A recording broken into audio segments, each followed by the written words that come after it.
Meus caros amigos e amigas, vocês estão no canal Espiritismo Explicado, eu sou Lazarino Barbo. Antes de começar nosso vídeo de hoje, eu vou te pedir que ajude o nosso canal a crescer, inscreva-se no nosso canal, compartilhe com seus amigos, ative o sininho das notificações para que o YouTube possa avisar você dos novos vídeos. Hoje vamos dar continuidade ao estudo sistematizado da doutrina espírita em forma de vídeos. Vamos continuar com aquele assunto inesgotável, que é a existência de Deus, a prova da existência de Deus. Como eu posso provar para mim mesmo que Deus existe? Eu estou precisando dessa prova? Alguém me questionou? Como eu posso argumentar que Deus existe? Ora, segundo os Espíritos nos mostraram em O Livro dos Espíritos, a prova da existência de Deus está na sua obra. Qual é a obra de Deus?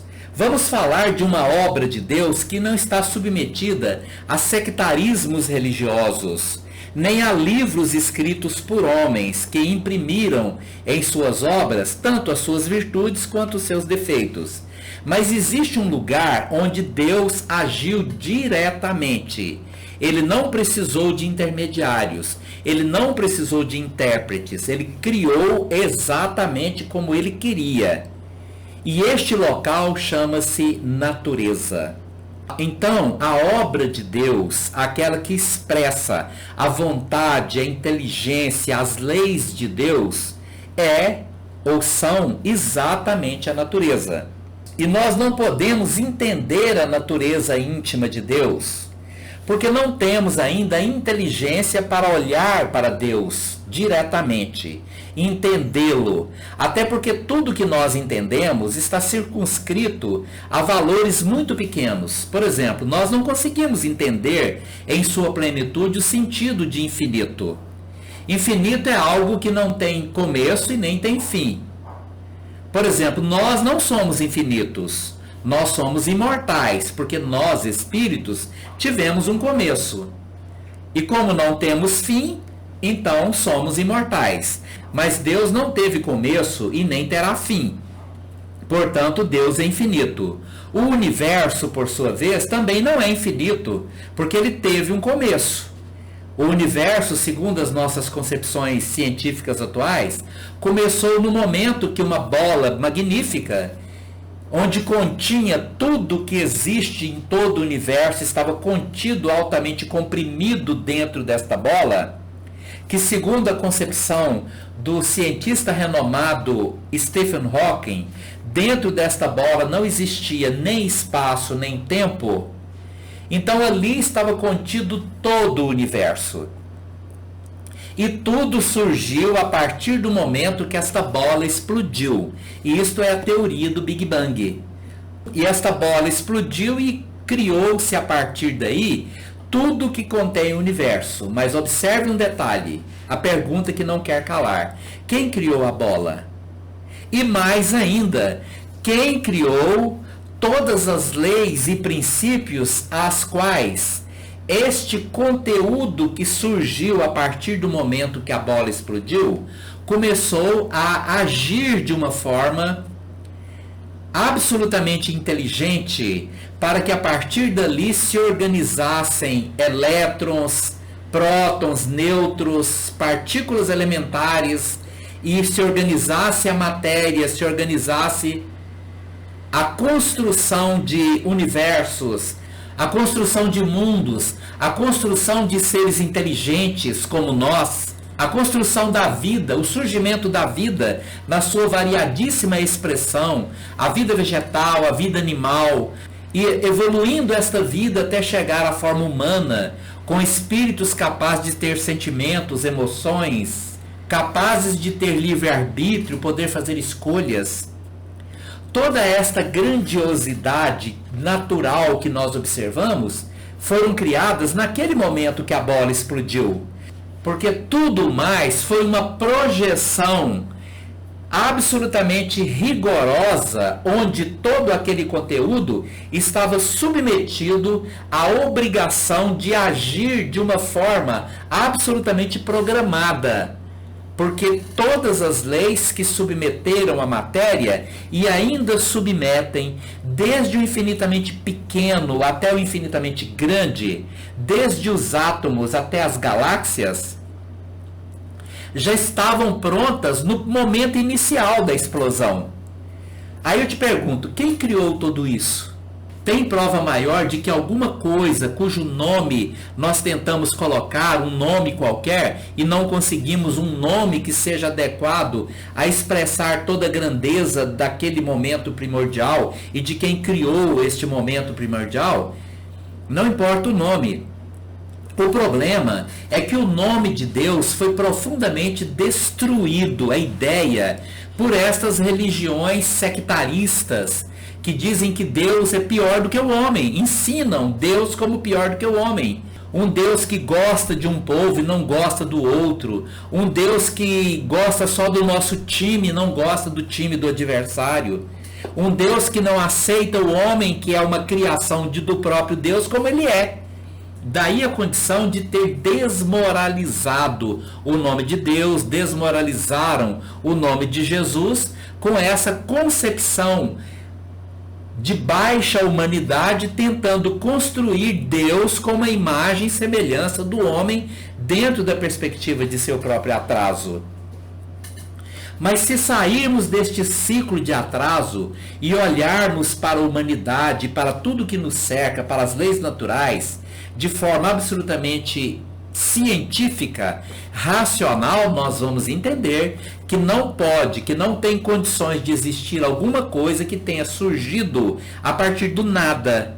E que daquele momento inicial, algo grandioso surgiu e se submeteu a leis que foram criadas e imaginadas pelo Criador. E nós damos a ele o nome de Deus. Basta olhar à nossa volta. Olha uma semente. Uma semente contém dentro dela todo o conteúdo de uma árvore. A semente contém dentro dela a estrutura, o programa, o mapa, o projeto de uma árvore em forma de energia acumulada dentro daquela semente. Você pega uma fruta deliciosa, você descasca, você come, se saboreia com aquela delícia, depois você joga na terra, enterra. E ela vai surgir, vai abrir aquela semente e vai surgir uma outra árvore baseada nas leis da biologia que estão ali colocadas dentro da semente. Isto é absolutamente inteligente. Como poderia algo assim surgir a partir do nada, ao acaso? Olha a formação de uma gota de chuva. Que grandeza! Como as leis físico-químicas atuam para que surja uma única gota de chuva. O sol aquece a superfície das plantas, dos rios, dos mares. Cai na atmosfera a água em forma de vapor, suspenso, absolutamente leve, ao sabor do vento. Mas para essas moléculas de água suspensas na atmosfera, existe um plano. Ela precisa voltar em forma de chuva e dar seguimento ao seu ciclo de existência. Então essas moléculas de água sobem e leis de atração baseadas no eletromagnetismo vão juntar umas às outras, formando as nuvens, que depois vão se elevar a altas altitudes. Lá em cima, muito alto, é muito gelado, muito frio. E elas vão se juntar cada vez mais, formando partículas de gelo que, ao se condensar, criam peso e começam a cair. Mas à medida que caem, submetida à força gravitacional, submetida às leis da física, aquelas partículas congeladas começam a aquecer. Elas derretem, formam uma gota de água e caem, caindo como uma gota de chuva, que por sua vez escorrem pela superfície do planeta. Vão alimentar raízes que vão sugar essas partículas de água e vão lançar para as folhas, que ao aquecer o sol vão evaporar novamente, ou vão escorrer para os rios, para os mares, e vão surgir na superfície e serão novamente aquecidas, e voltarão a formar nuvens, que por sua vez irão formar novas gotas de chuva. Observa a Lua, bem aqui pertinho de nós, a apenas 400 mil quilômetros. girando freneticamente em volta da Terra. Mas ela não cai sobre nós. E nem se perde indo para lá. Porque o que sustenta a Lua aqui é a força da gravidade da Terra que a puxa para cá. Mas por que ela não cai se a Terra está puxando? Porque ao mesmo tempo que a Terra puxa, ela tenta se afastar no seu movimento de translação. Ela gira em torno de si mesma, formando um movimento de rotação. Mas ela também gira no movimento de translação em torno da Terra, tentando se afastar de nós. Mas existe um equilíbrio perfeito entre essas duas leis. E ela não cai sobre nós nem se perde.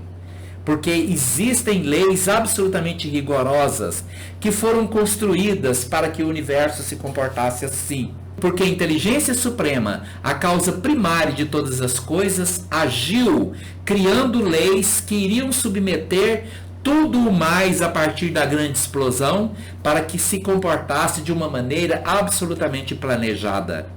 E este plano está expresso na natureza. E é aí que nós devemos buscar todo o conhecimento, toda a fonte do conhecimento que nos prova a cada dia que Deus existe.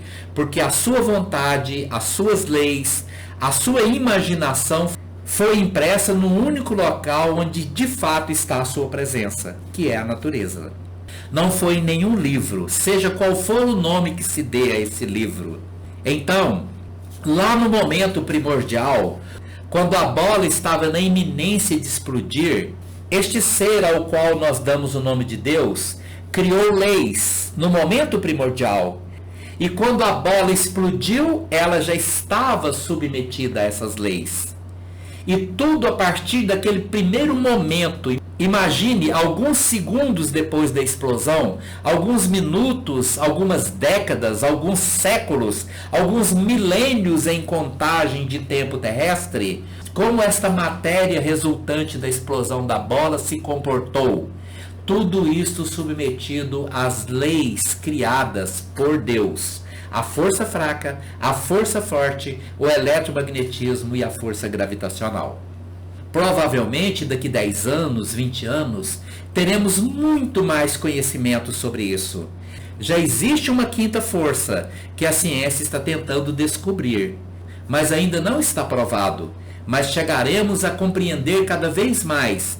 Mas precisamos ter a humildade de entender que algo por trás de tudo isto criou tudo isto.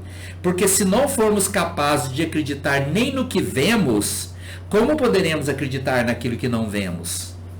Então sempre existirão aqueles que procurarão provar que Deus existe, porque acredita no que vê, entende o fundamento da inteligência intrínseca, até mesmo na matéria mais bruta, entendendo que por trás da organização daquela matéria existe uma força que foi criada e se direciona por leis que não se criaram por si mesmo. Porque o nada não é capaz de produzir alguma coisa. Mas sempre existirão aqueles que jamais irão acreditar. Porque sempre estarão orgulhosamente tentando provar que aquilo que vem, eles não estão vendo. Porque é mais fácil inventar uma narrativa do que se render àquilo que não tem como negar. Muito obrigado pela sua atenção. Se você gostou desse vídeo, deixa aí o seu like. Muito obrigado por você estar aqui.